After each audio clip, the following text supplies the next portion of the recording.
galera, voltando aqui, a gente já falou então lá dos dois tratados, beleza? É importante a gente ter falado justamente desses dois tratados comerciais. E aí depois, lembrando, eu vou tentar, quando eu conseguir tirar desse computador, né, extrair leite de pedra desse computador, eu vou passar esse conteúdo para vocês, né, lá em forma de slide, muito mais tranquilo, muito mais fácil da gente entender, até porque eu dividi justamente aqueles dois tratados que eu falei.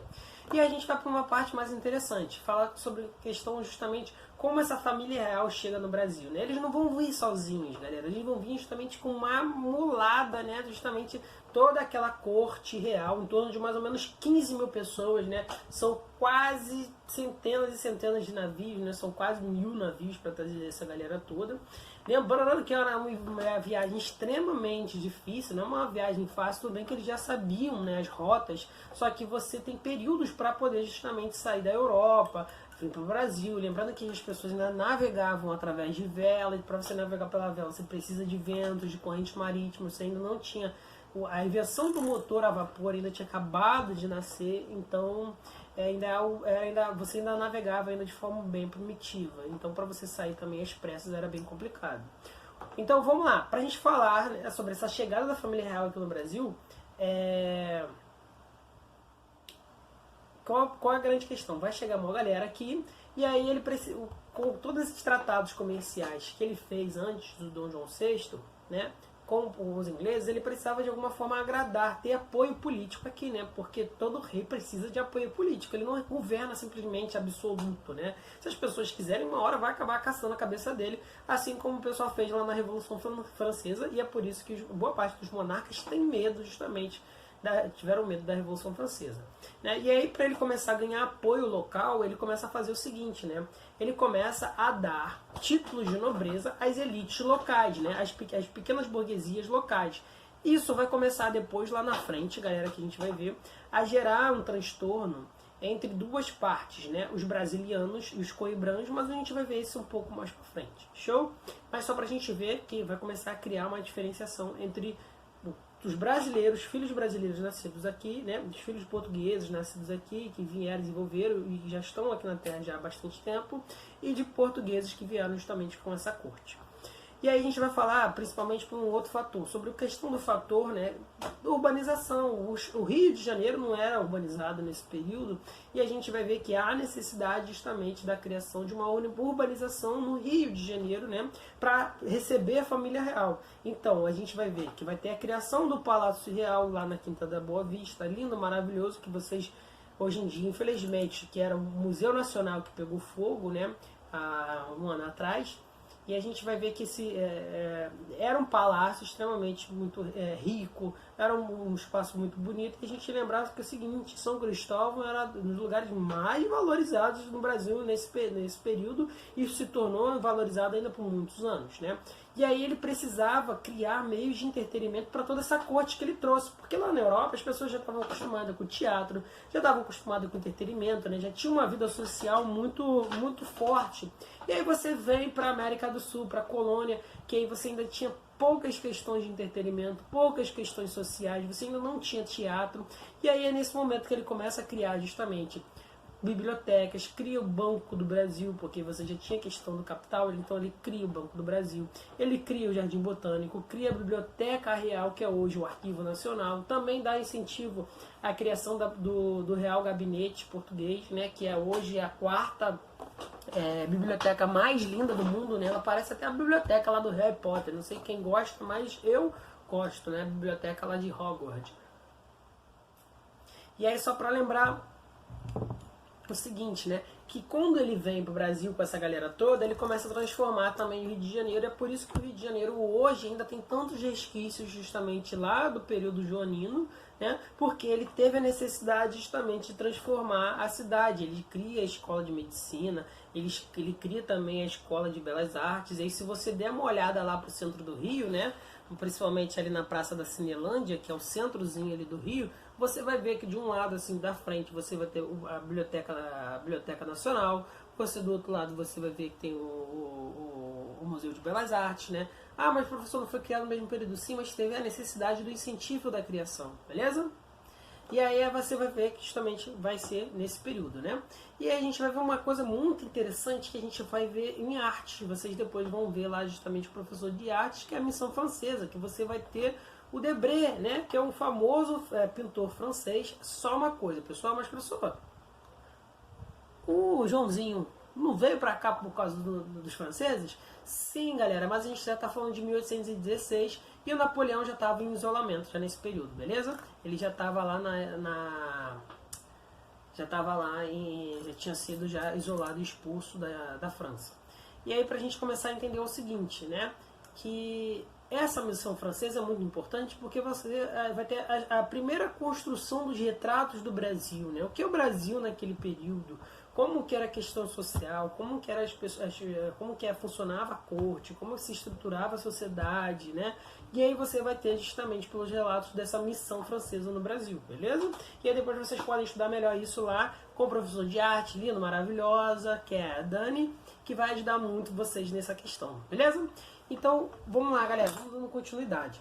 E aí também nesse período, né, dentro da questão social e cultural, é que ele vai levar também o Rio de Janeiro, né, o Brasil no todo, né, como Reino Unido de Portugal e Algarves, e vai tornar sede administrativa das demais colônias. Só que isso vai começar depois, lá na frente, gerar uma certa insatisfação a partir dos portugueses que estão lá justamente na antiga metrópole, lá em Portugal, né, começando a reclamar, olha, tu tá muito de boa aí, a gente já derrotou já os franceses, a gente tá precisando que você volte, mas a gente vai ver isso daqui a pouco, né, e a gente vai ver que é o seguinte, nesse mesmo período também que o Dom João VI chega aqui no Brasil, né, ele começa, além de fazer essas transformações na cidade do Rio de Janeiro, no Brasil todo, né, porque o Banco do Brasil é fundamental justamente nesse período, né, e a gente vê que o Banco do Brasil existe até hoje, né, ele vai fazer também o seguinte, ele vai começar uma política de expansionismo também aqui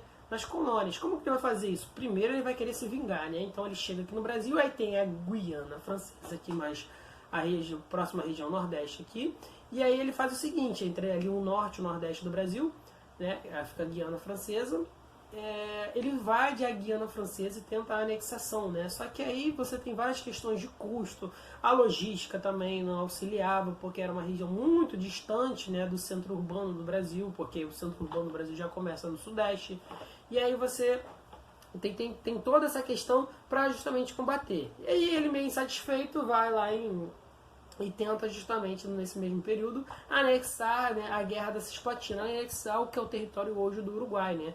Visto que não existe a vacância do reino espanhol, e ele tenta anexar esse território justamente do Uruguai, mas existe os uruguaios, de certa forma, ainda guardam aquele resquício, né, aquela relação que tinha justamente com a monarquia espanhola, e não aceitavam justamente ter que mudar a linguagem, mudar os seus hábitos, mudar a cultura, né, que a gente já viu que a colonização espanhola é bem diferente da portuguesa, né?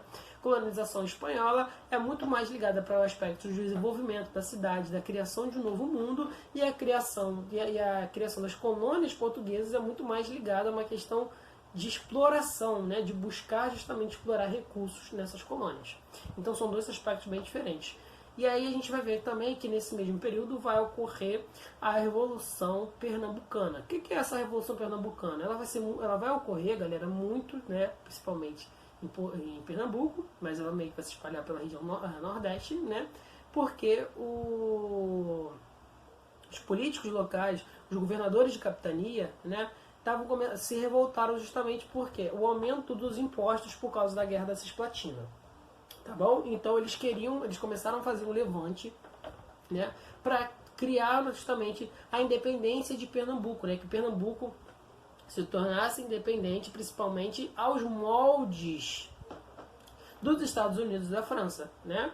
E aí, com medo de tudo que ocorresse, justamente que isso se espalhasse por toda a colônia, né, toda a colônia não, por todo o Brasil já, mas eles ainda visualizavam o Brasil ainda como colônia, né? Por medo ainda disso se espalhar, Dom João VI foi lá e reprimiu firmemente justamente a Revolução Pernambucana, mas a Revolução Pernambucana deu uma base muito boa para a política do Brasil nesse momento, justamente para a gente ver a questão da independência do Brasil, porque você tem a Revolução Pernambucana, que é 1817, né? E a gente vai ver que a independência do Brasil vai ocorrer em 1822. Essa galera da Revolução Pernambucana vai ser muito importante justamente para esse processo revolucionário no Brasil. Show? Porque eles vão fomentar, eles vão incomodar, por mais que eles sejam reprimidos, eles ainda vão ser lembrados, beleza? Até porque Pernambuco é uma capital, né, que tem uma conexão muito forte com as questões da Europa nesse período, pela questão da proximidade, ser muito próximo, né? Uma rota comercial, é uma rota comercial muito importante, porque se você ver, né, ali no mapa, né, é uma rota comercial muito importante, porque se os navios que passam da América do Norte, América Central, em direção justamente ao Cabo Bojador na África, passam por ali por algum momento para fazer um abastecimento. Por isso que, se você olhar, tem muitos cruzeiros param em Recife, né, param em Olinda, justamente ali em Pernambuco. Né, não só pelo aspecto de ser um lugar turístico, mas por ser um lugar também proporcional, ter um ponto de vista logístico também. E aí a gente vai, galera, para a questão da Revolução Liberal do Porto, né? E aí o que vai acontecer? Aquela galera toda que ficou lá em Portugal, né? Eles não deram os braços, não ficou lá, porta, bolado, o rei foi embora. Não, eles ficaram bolados, mas primeiro meteram a mão nas armas, né? Combateram os franceses, expulsaram os franceses, né? Conseguiram ajuda também dos espanhóis e aí conseguiram justamente derrotar o exército napoleônico. E aí eles passaram um bom tempo, né, assim, pô, cadê o rei? O rei vai ficar lá no Brasil, lá de boaça e tal? Não, tu não é o rei, tu tem que voltar pra cá, meu filho, ora pois. Tu vai ficar lá na terra de Brasil, vai gostar lá de Brasil, naquele lugar lá dos infernos, tu é quente, com um monte de problemas, tu tem que voltar pra cá, ora pois. E aí os portugueses começam a se revoltar, né? E eles criando justamente a briga da legitimidade da coroa portuguesa, né? Botando em xeque a legitimidade de Dom João VI ser o rei de Portugal, né? E aí vem a Revolução Liberal do Porto, que é o seguinte, que eles tentam fazer o seguinte, dar um golpe justamente em Dom João VI, né? Pondo em xeque justamente a sua pondo em xeque a sua coroa, e aí ele é forçado justamente a voltar para Portugal. Só que ele volta com adendo, né? E é a Revolução Liberal do Porto, e não dos portos. Por favor, não confundam isso, gente, porque ano passado eu tive muito problema com gente confundindo isso, gente. Revolução Liberal do Porto, ou Revolução do Porto, né? Por causa justamente da cidade do Porto, e não por causa dos portos, né? E aí essa revolução justamente lá que ocorre lá na cidade do Porto, né? Fala que é o seguinte, Dom João VI tem que voltar, se ele não voltar a gente coloca outro rei, e aí a gente começa a monopolizar de novo, né, as colônias portuguesas. E aí ele acaba voltando, cedendo à pressão, ele retorna para Portugal em 1821, logo no início de 1821, e ele retorna. Né? Nesse retorno dele existe uma grande transformação. Por que essa revolta ela é liberal? Né? Porque agora os portugueses vão exigir, né, uma monarquia constitucionalista, né? Justamente muito próximo ao que ocorre na Inglaterra até hoje. E aí agora você vai ter uma monarquia constitucional, onde o poder do rei não vai ser mais absoluto, e agora ele vai ser também dividido, ele vai ser limitado, e você vai ter a criação justamente de um parlamento. Show de bola? Só que aí, galera, que eu falei pra vocês, lembra lá do probleminha entre portugueses e brasileiros, entre os coibrãs e os brasilianos, né? Você vai ter uma divisão dessa galera. Por quê? Esse parlamento que vai juntar o povo para fazer a Constituição, né? A ideia era o seguinte, a ideia dos portugueses, não, olha só, quem vai fazer isso não são vocês aí de Macau, das colônias africanas, e nem da colônia sul-americana, né? Quem vai fazer isso vamos ser nós, da metrópolis, que onde o rei está.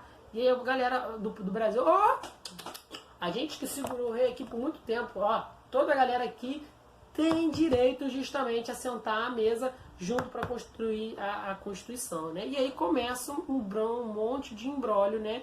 Justamente entre os coimbras e os brasilianos, beleza? Por quê? A gente tem que falar que o Brasil era o que mais, em todo o reino de Portugal, né, que tinha vários outros outros países ligados justamente ao Reino Unido de Portugal, tinha grande força, né? O que tinha maior força abaixo de Portugal era justamente o Brasil.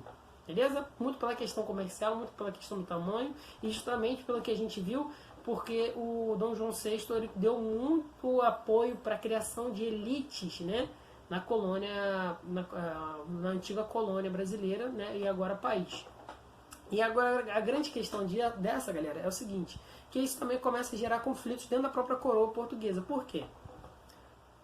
Dom João VI Dom João VI fica lá de boa, mas aí, para ele meio que deixar aqui a ordem ainda na casa, né, Dom Pedro I fica. E aí, como Dom Pedro I fica, né, e aí tem várias questões, vai ter o dia do fico, né, que ele vai chegar, não, porque porque a coroa portuguesa, né, pedindo justamente o retorno lá de Dom Pedro I, e retorna, e a Câmara e o Parlamento português pedindo um retorno justamente de Dom Pedro I, até porque na morte de Dom João VI, quem assumiria a sucessão da casa é justamente Dom Pedro I, beleza?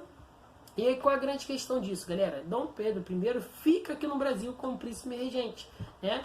Ele fica aqui no Brasil, ele não vai para Portugal, e aí tem a questão justamente, as elites brasileiras, né, fazem uma força justamente para que Dom Pedro I fique no Brasil, enquanto as forças portuguesas querem que ele justamente retorne. Para quê? Para que o Brasil não se revolte justamente, e os portugueses não percam o Brasil como uma colônia. Os portugueses queriam que o Brasil se tornasse novamente uma colônia. E aí depois eu vou exemplificar depois para vocês melhor o seguinte.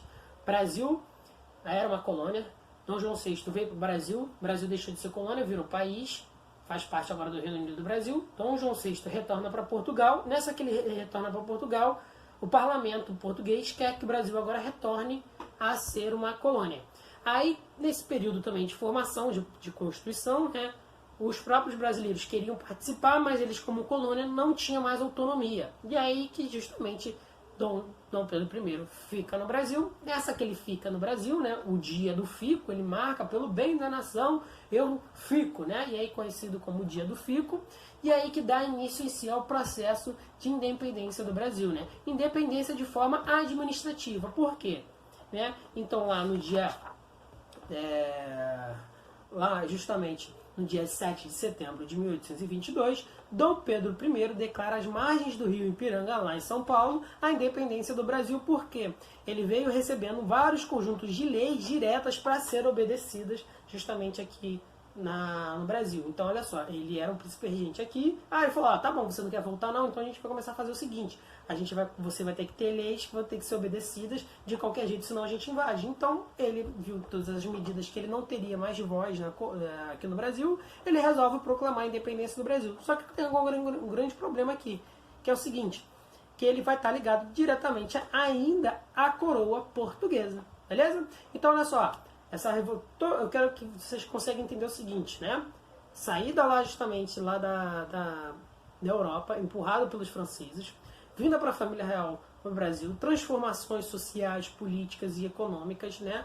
A elevação do Brasil a um país, depois a necessidade justamente de expansão, e aí você tem a Guiana Francesa, você tem a Guerra da Cisplatina e você tem a Revolta Pernambucana, criado por uma insatisfação política, né? Política e econômica. Depois você tem o retorno lá da família real de novo para Portugal, então Dom João VI volta para Portugal. Você tem o dia do fico, Dom Pedro I fica aqui no Brasil porque ele não queria retornar para Portugal. Ele já via que ele poderia vislumbrar outras coisas aqui justamente no Brasil, né? E até porque Dom João VI e Dom Pedro I gostavam muito do Brasil. E aí, e a fim de não justamente querer agora se suprimir a ordens vindas de Portugal, Dom Pedro I declara a independência do Brasil. Beleza? Gente, até aqui todo mundo bem entendeu. É um assunto um pouco complexo, mas a gente tem que entender. E até a próxima aula, tá bom? Beijinhos.